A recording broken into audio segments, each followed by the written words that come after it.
How to make US 500 or more a monthly affair is the topic for today for our little training, our small group training. Just to give you a rundown, our agenda would take about 2 hours or so. We'll have the why, internet trends and how SMT plugs you in by Mr. Amlan, making the money by Professor Dr. Cyril. I think he would break it into 2 parts, the power of duplication and what does it take to make that money. And at the end, we'll have a question answer session, okay? So, the question is, why do we need the extra money today? I think it's a no-brainer, right? I mean, as soon as the year started, we've been hearing this and we've been hearing that, right? The year started off with Bloomberg saying that millions of Malaysians are going to be grappling with the biggest increase in state-controlled electricity and gasoline costs since 2008. Now, of course, the statement as it stands on its own, it says, okay, electricity, gas, so what? But in today's day and age, this is no more, electricity and gasoline is a necessity, right? It's not something that only the rich get. So what does that mean indirectly? That means every barang in town, the price is going to go up, all right?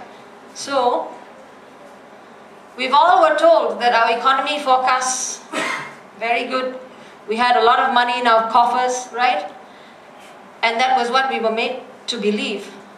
And then came May 2013, and lots of things changed.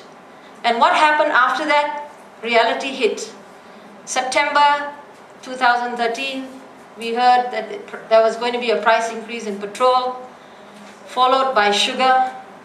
And the reasons are, and it's true, we are the #1 diabetics, okay?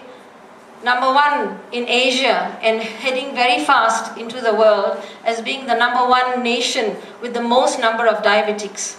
Many of us doctors here belong to the health and wellness group under the Malaysian Wellness Society, and we've been shouting and screaming about this for the last 10 years, but suddenly it became very important, and so the sugar subsidy was removed, okay? And essentially, there is going to be a raise in assessment if there isn't already, for those of you who live in KL, and momentarily they have put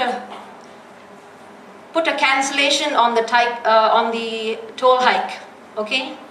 So that's interesting. Many of us feel that that's because something else very important is coming up in March, and so politically it doesn't make sense to raise everything.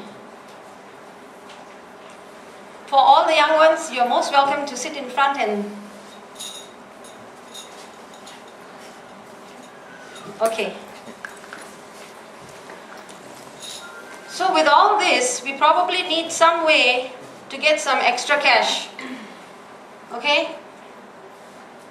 We all know of the property prices skyrocketing, hitting the roof, record prices, elevated household borrowings we've seen, and yet very slow pay rise and pay increase, okay?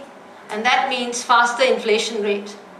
And if that's not enough, we're going to be having our GST soon. Let's just quickly look at the household income in Malaysia today. We sit at about 28 million or so. 27+% earn between 3 to 499,000 ringgit. 39% of households fall below 3,000 per month. And when I mean household income, I mean your paycheck plus your pension plus whatever investment, and you're getting some monies back, okay, all that account for household income. So this group of people make the largest percentage of people who earn below 3,000 ringgit. And of course the better lot, 33.6, earn 5,000 and more. But what does that tell us? More than 2/3, 68% of Malaysian households earn generally less than 5,000 ringgit. So what does that mean? Faster inflation rate and slower income rise? definitely erodes our purchasing power. And definitely that will impact our consumer spending. Okay? Just to give you an example, for those of you who are basic grads in the year 78, 1,100 ringgit didn't sound like much. Okay? And today, the average grad is getting about 2.5. Sounds like a great deal. But that same grad could buy a house in Taman Tun, right here, a 2-story house with 56 months of his salary.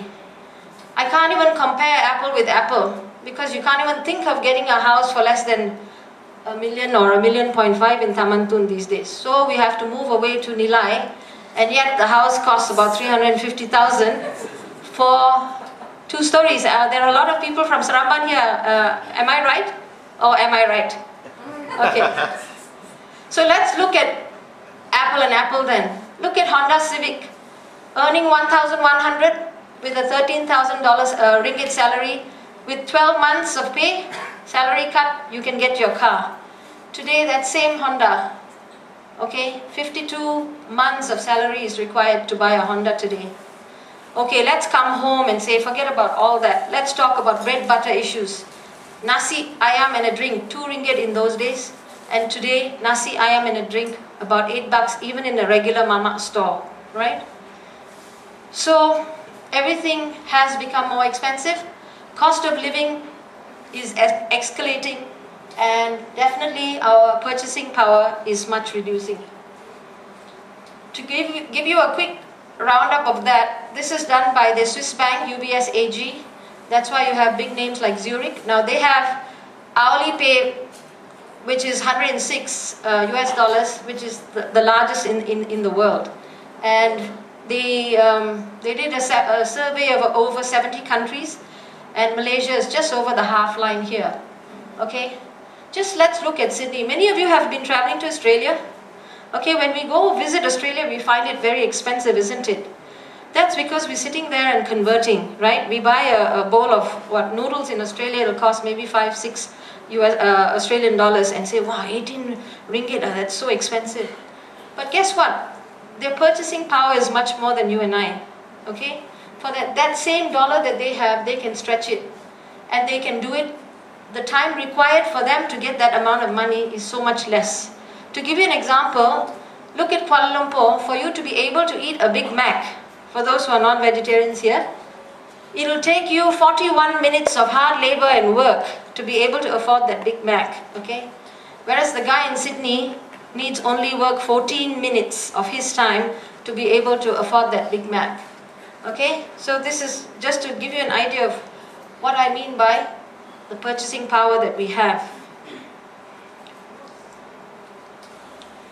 So we all have, you saw the household income, but guess what? All the household income is not at home for us to use, because most of us are using that income to settle loans and debts. Okay. Now, the economic advisors tell us that you can and maintain a loan that utilizes about 30% of your household income, which is not even in the graph here. 30%. And look at us Malaysians. From 2002 right up to 2013, we are now eating into 80+% of our household incomes to settle loans and debts. Okay? So, household debt versus disposable income, we rank the #1 or nearly close to the #1. Remember, in 2020, we are going to be a developed country.